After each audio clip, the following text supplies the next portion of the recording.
दिल्ली से लेकर यूपी के शहरों तक एनआईए ने आतंक के नए मॉड्यूल की कमर तोड़ दी है। आईएसआईएस की तर्ज पर बने हरकत-उल हर्ब इस्लाम के ठिकानों पर सुबह से ही छापेमारी जारी है। अमरोहा से 5 लोगों को हिरासत में लिया गया है, जबकि दिल्ली के सीलमपुर में भी छापेमारी और जांच अब भी जारी है। अमरोहा के मदरसे से ही लोगों को हिरासत में लिया गया। कुल 10 लोग फिलहाल जांच एजेंसी के सामने सवालों के जवाब दे रहे हैं, लेकिन ये ताबड़तोड़ दबिश का सिलसिला यूपी के कई शहरों में किया जा रहा है। दरअसल इस बारे में पुलिस को इनपुट्स मिले थे, जिसके चलते कई जगहों पर यह छापेमारी की गई है। कई संदिग्ध भी हिरासत में लिए गए हैं, पूछताछ की जा रही है ताकि इस पूरे नेटवर्क का पता लगाया जा सके। 10 संदिग्धों से सवाल किए जा रहे हैं। हालांकि दिल्ली से लेकर यूपी तक किस तरह से आतंक का नेटवर्क फैला हुआ है, उसे लेकर अब सवाल भी उठने लगे हैं कि कई शहरों में जो छापेमारी की जा रही है, क्या वाकई इनकी जड़ें गहरी हैं और दूर तक जाती हैं। यूपी के 16 जगहों पर एनआईए की छापेमारी चल रही है। जो इनपुट्स मिले थे उसके मुताबिक कई ऐसे मदरसे भी हैं अमरोहा में जहां पर छापेमारी की गई है। संदिग्ध हिरासत में लिए गए हैं। आईएसआईएस की तर्ज पर बना हरकत-उल हर्ब अमरोहा में मदरसे से 5 लोग पकड़े गए हैं।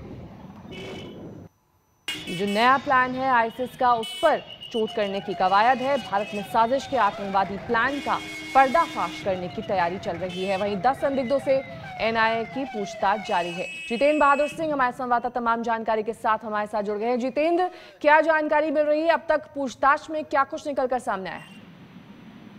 देखिए, एनआईए ने आज 16 जगहों पर छापेमारी की थी। इस छापेमारी में कई लोगों को जो कि संदिग्ध हैं इस नए आईसिस मॉड्यूल में, उनको हिरासत में लिया गया है और उनसे लगातार पूछताछ की जा रही है।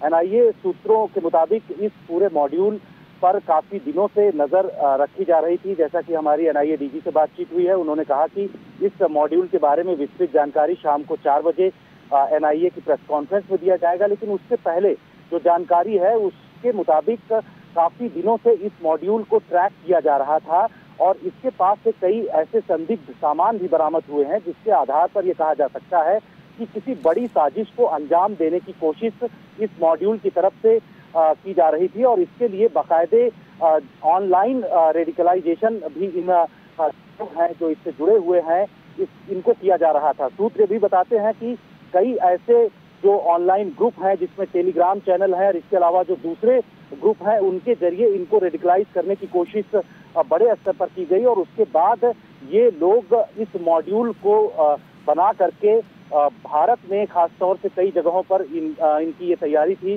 कि हथियारों को इकट्ठा किया जाए। इसके अलावा कई ऐसे सामान इकट्ठे किए जाए जिसके आधार पर ये बड़े स्तर पर कोई कार्रवाई कर सके। तो कुल मिलाकर के एनआईए इस पर 4 बजे प्रेस कॉन्फ्रेंस करेगी और विस्तृत जानकारी देगी। लेकिन इस मॉड्यूल का इस समय बस किया जाना काफी बड़ी उपलब्धि एनआईए की। बहुत बहुत शुक्रिया जितेंद्र, तमाम जानकारी के लिए आपका। जितेंद्र बहादुर सिंह हमारे संवाददाता जानकारी दे रहे थे कि 4 बजे लगभग एनआईए प्रेस कॉन्फ्रेंस करके इस बारे में विस्तृत जानकारी दे सकती है। दिल्ली तक के वीडियोस को देखने के लिए चैनल सब्सक्राइब करें और बेल आइकन का बटन दबाएं।